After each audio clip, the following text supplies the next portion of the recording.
Okay, so I put in the airbag, the airlift suspension in 3500 dually Sierra. And I'll show you. Well, it's an alley, same thing. Now, oh, my door's locked. I gotta unlock it. Now, the reason I put it in is because I put the Timbrons in on the front end. You know, the Timbrons? And when you do that, those little rubber right there, those things, when you put that in, it makes constant contact. So it lifted the front up, which I liked. It made it pretty level, but at the same time that it leveled it, I realized when I put this camper on it, that's a pretty big camper, it's going to, when I put that on there, it's going to start weighing the back down, and then it may not be level anymore. It used to sink just like 1.5 inches. That camper has 2,250 pounds of tongue weight. So I put the airbags in. Now, I put the Schraders. I did it differently than most people. I put the Schrader valves back here. I also kept them separate. You want to keep them separate so you can keep your weight distributed from side to side evenly. You see, I use T-fittings. Now, you're wondering, why do you have a T-fitting on there like that? And they're still separate. The reason I have a T-fitting is I put in my own compressor. I got a Variac 444 pump. See the Variac 444C? I think it was called pump. Right there. And it's a 200-pound rated. And I put an air tank under there. You see it's a 5-gallon air tank. And I got all the different things, the regulars, whatever. I ran all that. Now, I'm not even done yet. And the reason I did it is because you could change quickly. Now, you watch this. Oh, yeah, wait, before I even raise it up, let's get a height measurement so you can see. Now, here's your hitch, and I did it with a yardstick. Now, the bottom of it, well, 17.5. About 17.5. Let's look for something real solid that we can. Let's leave it at that. Let's bring the top right to 21. All right, you see the top of the hitch at 21 right there, that lip. So let's see how much that goes up.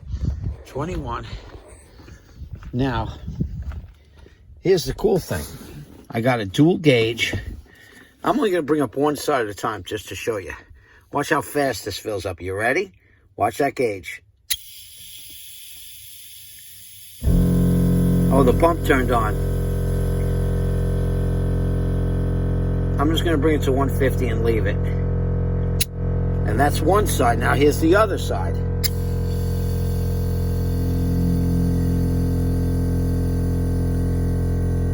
It's funny that it appears that it's coming down. It's not.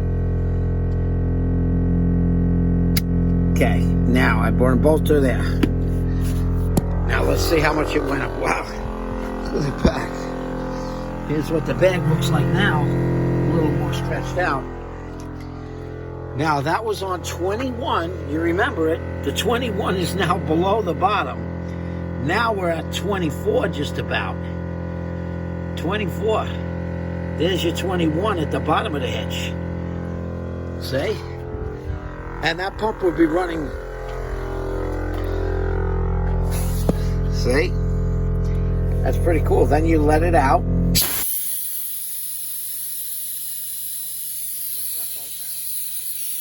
do one at a time.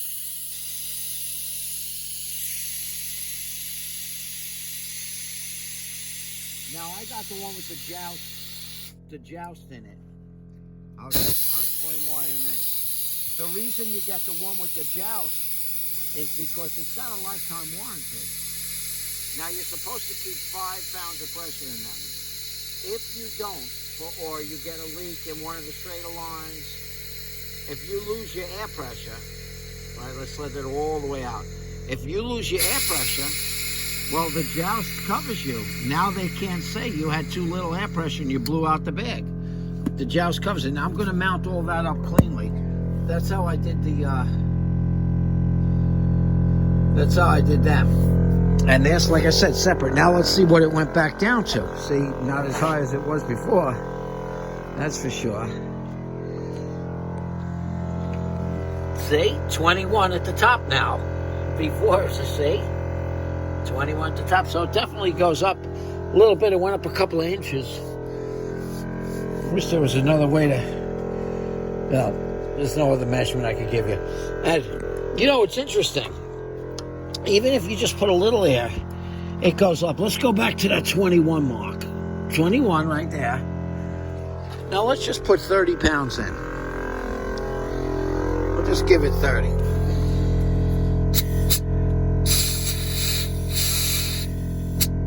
There's 40. Now let's get the other one to 40.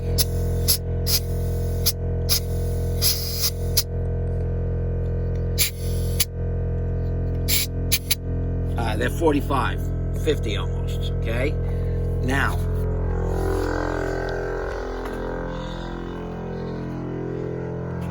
look at that. Just with 50 pounds, it went from 21 over there, it went all the way up to 22 and a half. So it went up 1.5 inches just with 50 pounds in it. I'm just going to leave it like that for now. Let me turn this pump off. I put a jumper wire just to make the video. I made a little jumper in there just to do the video. But there's your air bleeder at the bottom. You want the water out. And that's your regulator.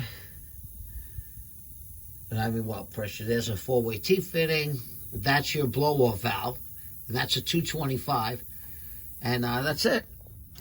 And there's my pump. I don't know if it says 4.4. I don't know if you can see the numbers on it, but it is a 4.44. I like this pump. It's a good pump.